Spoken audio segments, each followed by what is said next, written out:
启奏陛下，昨夜城中兵祸，乱军将佐共计171人，斩杀94人，其余请降。现于押赴宫门之外。悉斩之。诺。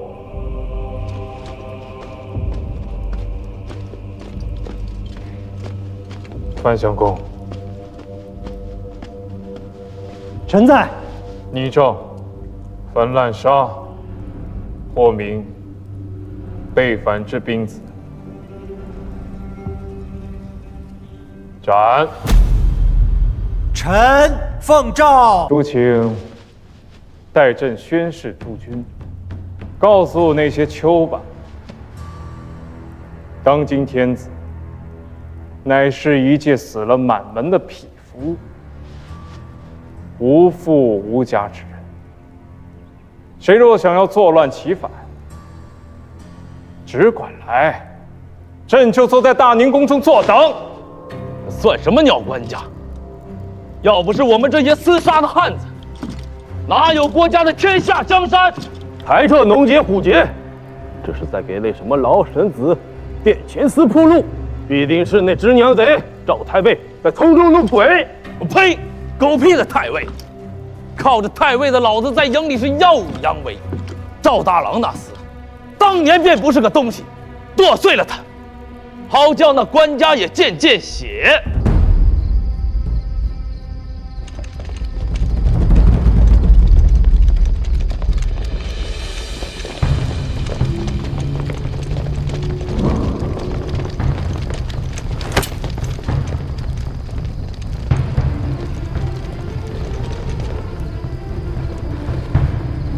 张大、刘三尔等深更半夜无令出营，这是吃多了酒，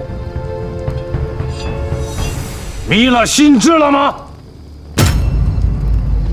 老太尉，兄弟们跟你出生入死10几年，替着老太尉卖命，才有了老太尉父子今日的风光体面。如今老太尉不说了吗？连大郎都成了太尉，这硬生生砸了兄弟袍子们的饭碗。此时今日，若不给个说法，兄弟们是万万不能答应的。对，我们要向赵大郎。世道变了，再似原先那般行事不成了。尔等此刻各自归营，自领80军棍，我便当今日没有发生此事，朝廷也可以宽宥尔等。一派胡言！杀！杀！杀！杀！杀！杀！杀！杀！杀！老太尉的意思是，今日这公道是万万没有了。好，兄弟们自打出了那营门，没打算，我就回去了。既然如此，今日便与诸君别过了。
启禀陛下，城中起乱了。南唐的军阵员额详报，处理好了吗？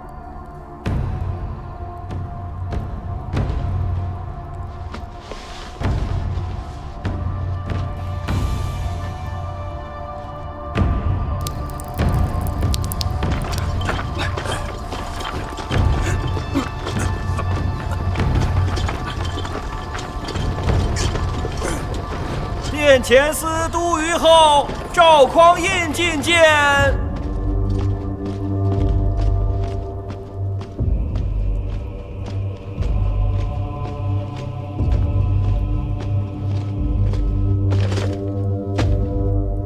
启奏陛下，昨夜城中兵祸，乱军将佐共计171人，斩杀94人，其余请降。现于押赴宫门之外。悉斩之。诺。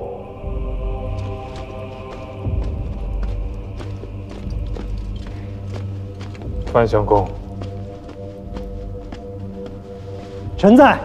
拟诏：凡滥杀或明背反之兵子，斩。臣奉诏。公元955年，周世宗郭荣以殿前司新君为主力，进发晋军，征伐南唐。吴越国主钱弘处奉周世宗诏令，整军北上湖州、苏州等地，配合朝廷大军，牵制南唐东线兵力。11月，周世宗愈加亲征，拉开了3征南唐的序幕。周军沿淮河水陆并进，势如破竹。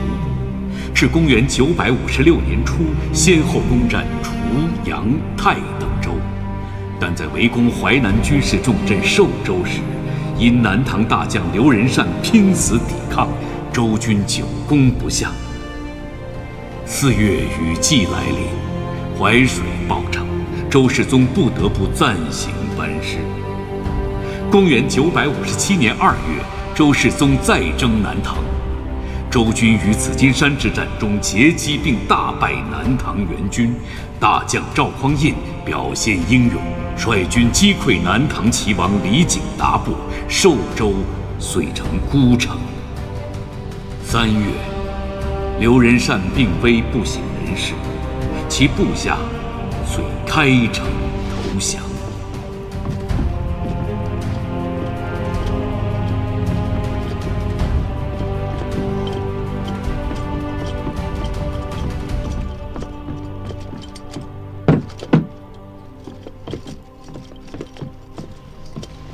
小臣，寿州监军周廷构，淮南营田副使孙宇，恭迎圣朝皇帝陛下，万岁万万岁！陛下万岁万岁万万岁！刘太尉身染沉疴，不能起身，望陛下恕罪。是尔等要降，还是你家太尉要降？启禀陛下，是我家太尉。说实话，允尔等不死。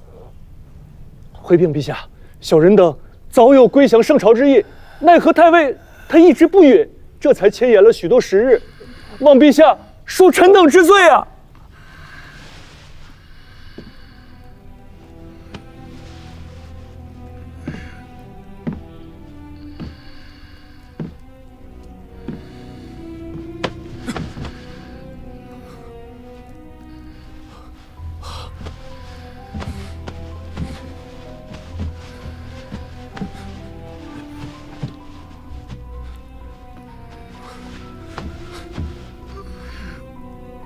刘仁善，刘仁善，听着了吗？你的名节，朕不会夺。好生歇养，这天下且未曾太平呐。李相公，陛下，拟诏授南唐守将刘仁善天平军节度使，拜中书令。臣奉诏。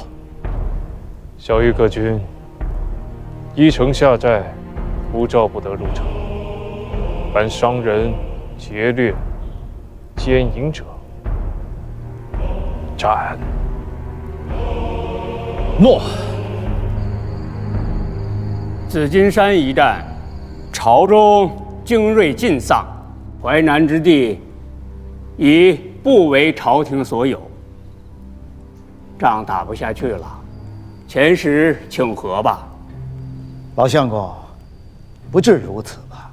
周师虽尽有淮南之地，但不曾置水军。韩相公糊涂，郭家没有水军，难道陈家也没有吗？周师已据淮南，吴越的水军堵在润州江面，已成南北合击之势。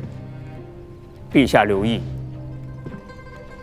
郭家与我不过是争硕之争，而吴越的钱家与我，那才是真正的世仇。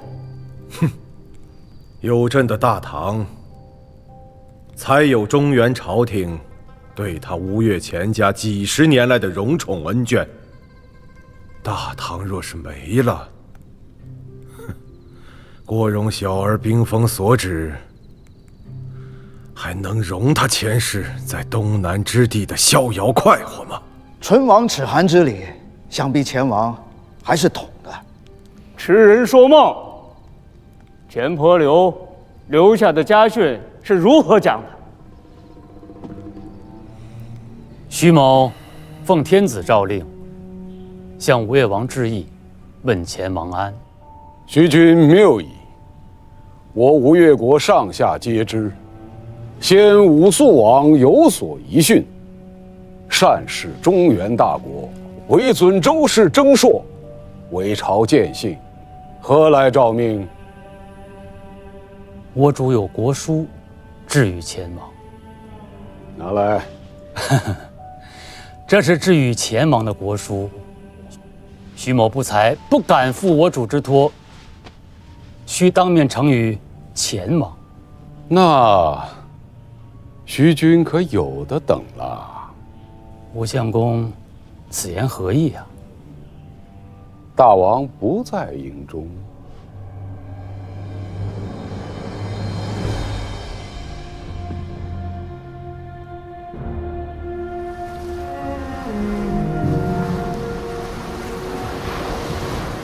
推诚保德安邦，治理中正功臣，左右金吾卫上将军、镇军大将军，天下兵马都元帅，领镇东、镇海两军节度使，开府仪同三司、尚书令，兼杭州、越州大都督、上柱国、太尉、吴越国王，臣钱弘处参见陛下。陛下万岁万岁万万岁！前王平身。谢陛下。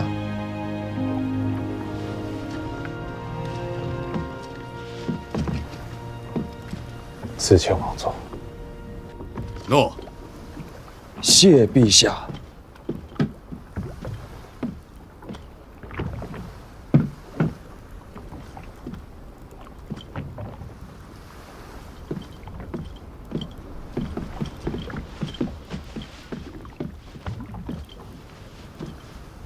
今世一别10年了。陛下请柬了。10年前，九郎犹如义气少年，如今坐断东南，颇有些孙仲谋的模样。沐猴而冠罢了。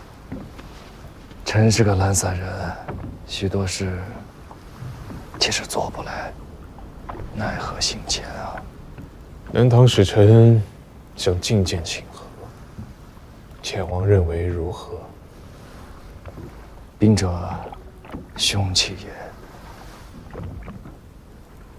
圣人不得已而用之。南唐33军州，吴越100万军民，皆陛下赤子。九郎如今也学会说官话了。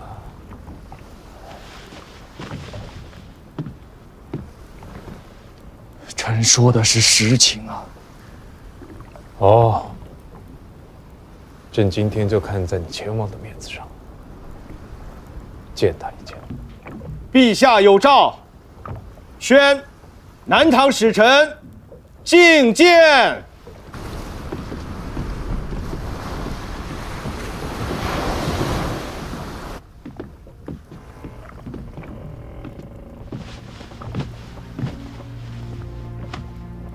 下国罪臣叩见上国天子。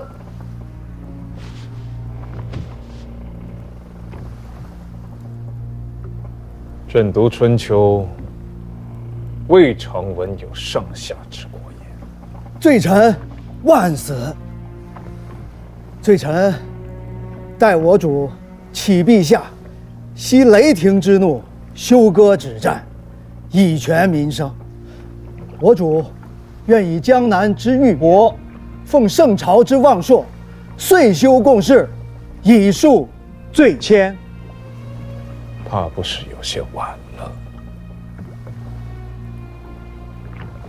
臣闻唐尧有德，其人如天，痛百姓之离罪，有众生之不遂。虞舜有义，其术如泽，奉古木之父叟，养警觉之帝相。陛下圣德巍巍，宽怀荡荡，以仁义治天下，何在乎早晚？你是李从家？正是下臣。你的书读偏了，这不是私仇，这是公罪。朝廷并无穷仇问谏之心，而李家却有裂土分国之罪。这不是你几句不由衷的好话便能糊弄过去的。不要说朕不是3代圣君，即便今日是尧舜亲临，尔家也难免四兄之风。前王，你以为呢？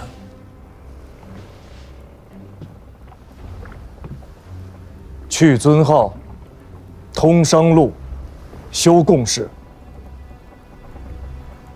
江南之地，陛下或可许他家1、2世恩荣。听明白了吗？罪臣听明白了。罪臣这便带着陛下诏谕回转江宁。我主聪睿，必不失陛下所望。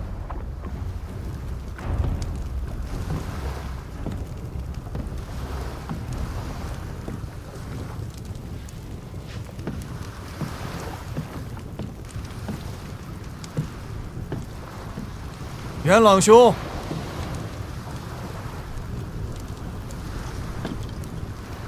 夜色不早了，大王早些歇息吧。元朗兄，有话但说无妨，小弟在此洗耳恭听。下官位卑言轻，不敢以下犯上。元朗兄是在怪我白日间没有劝谏陛下平灭南唐，以全金瓯。大王可知，朝廷为了这一战，准备了多少年？大王可知这一仗死了多少人吗？大王乃是东南之主，天下兵马都元帅，国之重臣，一言可兴邦，一言可灭国。大王想留着南唐给吴越做屏障，由不得陛下不从。只是可惜了，萧逸哥这些年来栉风沐雨，励精图治，夙夜忧心。他把心血熬干了，才换来了今日这场宣赫大胜。没想到，大王今天几句话，便给南唐留下了33个州郡10余万的兵马，给他们留下了裂土分国、割据一方的本钱。这些事，陛下不懂吗？这场仗打了1年多了吧？大军的粮草还有多少？各营将士，战没者几何？伤病者几何？离家一载，顾念妻儿者又有几何？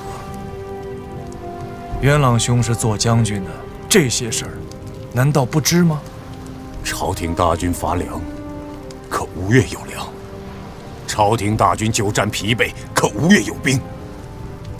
南唐能不能灭，李家能不能降，得看吴越这位国主心里装的到底是天下苍生，还是东南小朝廷的一己之私。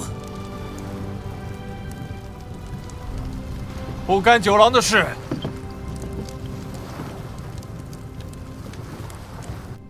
陛下降尊号为国主，这一条已经议定。至于通商路这一条，可于舒州、河州、扬州分设榷场，以通事宜。许南粮北易，眼下也不算为难。只有修贡事这一条，为了支应这场战事，朝廷已掏空了家底。再要补齐贡书，户部左藏这一边，实在是打不出来了。勉力为之吧，先把今年这1年支应过去再说。不是1年。周主驾前判三司使的李谷说得明白，是从广顺元年至今，总计6年所积欠的贡书，要朝廷依次缴清。什么？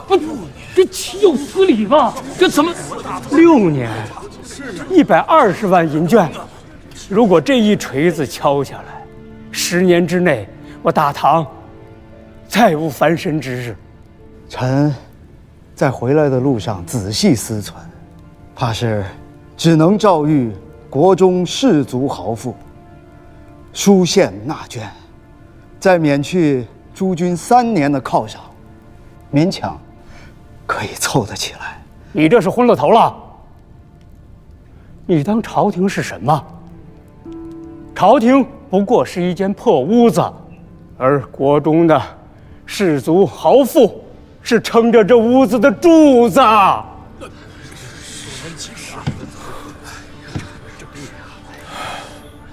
加父吧。陛下，陛下，陛下！怎么，诸君还有更好的法子吗？朕要捐免河南各州县3年的钱粮，淮南新定也要捐免3年的钱粮。也就是说，这3年之内，朝廷只能靠着贡书、商事以及关中、河北两地的税赋过日子。不是不想再打，实在是打不动了。仗要是再打上1年，灭国破都，或许不难。可是中原复兴之地，又要生出几10万的流民来，总要给老百姓留条活路啊！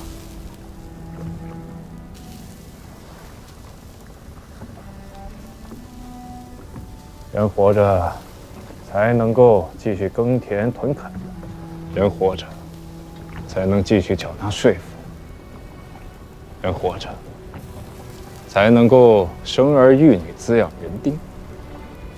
朕为天子，既求山河之一统，也要顾及百姓之民生。这样的朝廷，才称得上是正数。吴越国中近些年行包税之制，记下些钱粮银绢，金岁贡书，可以翻倍。朕收了。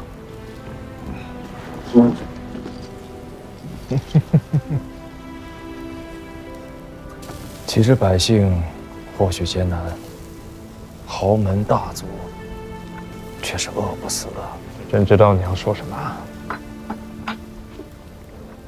包税之制在东南尚可，可是在中原，却是行不通的。中原周郡打了几十年，主权重理天下，五朝轮替，你也来，他也来，其他人也来。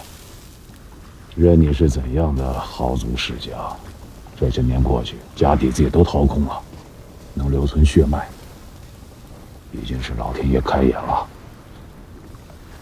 快100年了，中原没有世家了。完事之后，朕要丈量全国田土，要接着削藩，接着裁兵，要将30%的军屯田土发作袋子，授予百姓，让他们有余力去垦荒，去伺候土地，去蓄养牲畜，去种桑树，去种果树，去种菜蔬。3年之内，得让老百姓得一个看得见、摸得着的、实实在在的太平年景。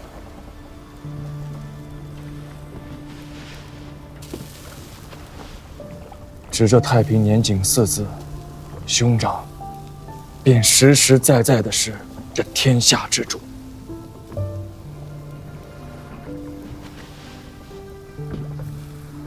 我知九郎说的是真心话，只是如此，朕还当不得。朕闻吴越国先武肃王曾给皇妃寄书，陌上花开，缓缓归矣。确有此事。国中夫子们都说，家翁虽读书少，可这句话着实说得雅致，不似我这鱼肠子般粗鄙市侩。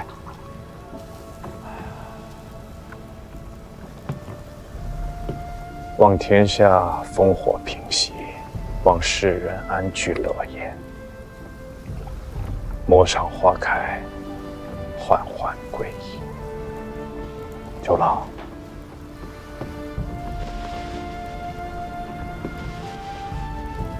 要做的事太多了，要安梨树，要养生息，要治太平。九郎珍重，待陌上花开之时，我与元朗在汴梁城外等你。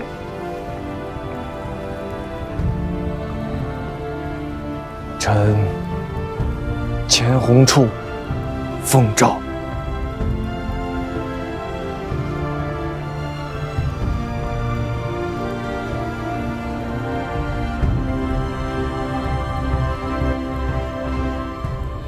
公元958年即后周显德5年，吴越国主钱弘处下诏开港兴市，大兴海洋贸易，以本土所产粮米、绢皮等物泛海交易。一时间船舶如织，商贾云集，沿海之民皆受其利，国用因而大增，府库充盈。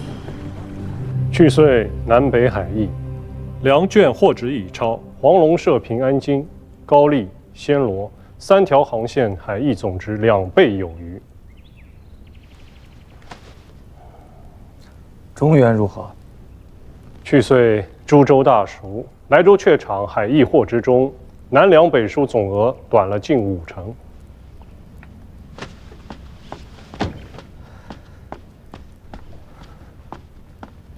大王，胡令公病重，怕是